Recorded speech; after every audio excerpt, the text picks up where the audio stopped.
현재 중동 정세에 대해서 먼저 말씀드리겠습니다. 이스라엘과 이란의 무력 충돌 12일 만에 전격 휴전에 합의를 했지만 양측의 적개심이 크기 때문에 교전이 언제든 재개될 수 있는 불씨가 살아있는 상황이다. 그리고 이스라엘은 국내 정치 상황과 또 맞물려 있어서 전쟁 재개를 정치적 고려에 따라 재개할 가능성도 있고, 이란 역시 내부 혼란을 수습하면서 영향력을 다시 보여주기 위해서 전쟁에 나설 수도 있다라고 하는 매우 불안정한 상황이라는 점을 강조했습니다. 이와 별도로 21개월째 지속 중인 가자전의 경우에 이스라엘은 하마스의 무장 해제를 계속 추구하고 있고, 하마스는 조직의 생존을 위해 버티고 있는 그런 상황에서 휴전 가능성이 여전히 불투명하다. 소강 상태에 들어간 것처럼 보이지만 이스라엘과의 하마스 간의 전쟁 또한 휴전 가능성이 불투명하고, 이스라엘과 후티, 시리아, 레바논 간 교전도 지속되고 있고, 이것 또한 언제든지 확전될 수 있는 불씨가 남아있다라고 하는 점입니다.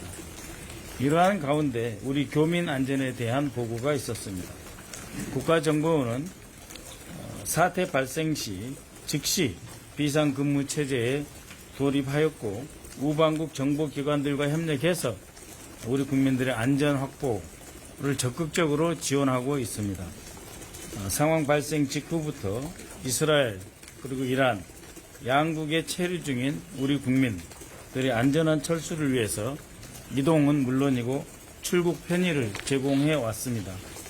또 여전히 잔류 중인 정착 가족, 선교사 등에 대한 신변 위협이 발생하지 않도록 전황 및 정세 관련 첩보를 동포들에게 재외 국민들께 적시에 지원하고 제공하고 있습니다. 아울러서 호르무즈 해협을 위시한 인근 해협을 운항 중인 우리 선박의 안전을 위해서 여러 정보를 최대한 가동을 해서 우리 선박에 대한 안전을 지키고 있습니다. 또 선박뿐만이 아니고 공항, 항만의 안전도 지속적으로 모니터하고 있으며 필요한 정보를 제공하고 있다는 점을 강조드립니다. 우리 국민의 위협을 대비하기 위해서 중동에 여러 무장단체가 있지 않습니까? 중동의 무장단체, 테러 조직에 대해서도 집중적으로 모니터링을 하고 있습니다. 이러한 상황은 우리 경제에 큰 영향을 미칠 수밖에 없습니다. 경제 안보가 문제가 되는 상황입니다. 이스라엘과 이란 사이에 휴전 선언이 있었기에 비록 중동발 리스크가 다소 완화되어 있습니다. 유가도 80불 이상 뛰던 것이 60달러 중반으로 조정되긴 하였으나 앞서 반복적으로 말씀드린 바와 같이 갈등의 불씨가 잠재해 있습니다. 우리 경제 안보에 미치는 영향을 국가정보원에서는 예의주시하고 있습니다. 우리 모두 알다시피 우리나라는 중동산 원유 수입에 대한 의존도가 매우 높습니다. 71.5%나 됩니다. 석유 가격, 국제 유가의 불안이 우리의 생산 원가, 수입 물가를 상승시키는 압력 요인으로 작용하고 있고, 이것이 우리의 수출과 내수에도 악영향을 줄 것으로 예상하면서 대응 체제를 갖추고 있다 하는 점입니다. 국가정보원은 중동 전세 불안이 경제 안보에 미칠 파장을 최소화하기 위해 공급망 위기 징후를 그 징후 목록에 따라 면밀히 모니터링하면서 조기 경보 업무에 만전을 기하고 있다라고 하는 보고가 있었습니다. 이상입니다. 네, 국민의힘 감사 이성건입니다. 저는 러시아 우크라이나 전쟁 관련해서 설명을 드리도록 하겠습니다.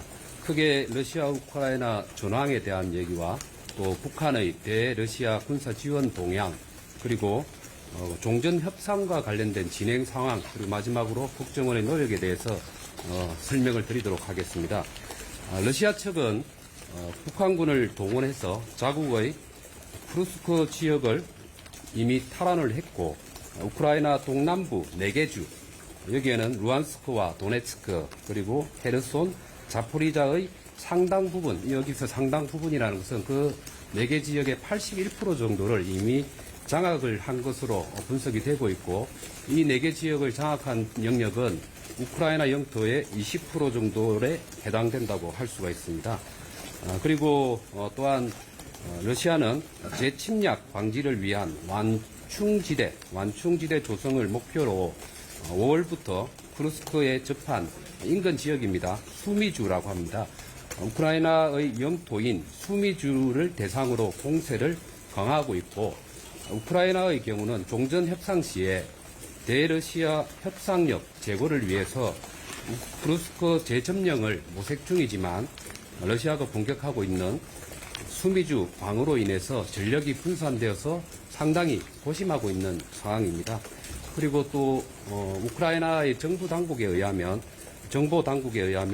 러시아 측이 7, 8월 달에 하계 대공세 감행 가능성이 있는 것으로 제기를 하고 있고, 우크라이나는 이에 맞서서 러시아 본토 공군기지 타격이라든지 또 국제사회 무기 지원 호소를 통한 국면 반전에 부심하고 있는 상황입니다. 두 번째로 북한의 대러시아 군사 지원 동향을 설명드리겠습니다. 북한은 대러시아 파병, 무기 지원을 지속하고 있으며 쿠르스크 탈환 등 러시아 전쟁 수행에 크게 기여한 것으로 보고 있습니다. 파병 관련해서 말씀을 드리겠습니다. 작년 10월 1만 1천 명 파병 뒤에 4천여 명의 2차 추가 파병이 있었고, 최근 쿠르스크 재건을 위한 공병, 건설병을 6천 명을 추가 투입하기로 러시아 측이 이미 발표한 바가 있습니다. 이 추가 파병의 시점은 원의 분석에 의하면 빠르면 7, 8월 달에 이루어질 수가 있는데, 그 근거로는 과거 1차 파병을 할 당시에 쇼이구 서기가 방북을 해서 군사 파병 합의한 이후에 1개월 정도 지나서 진행된 점, 그리고 또 최근 북한 내에서 파병 군인 모집을 위한 선발 작업에 들어간 점을 고려하면 7, 8월 달에 이루어질 수 있는 것으로 분석하고 있습니다. 그리고 무기 지원과 관련해서 선박, 군용기 등을 이용한 1,000여만 발로 추정되는 포탄, 그리고 미사일, 장사정포 등의 무기를 지원한 것으로 보고 있습니다.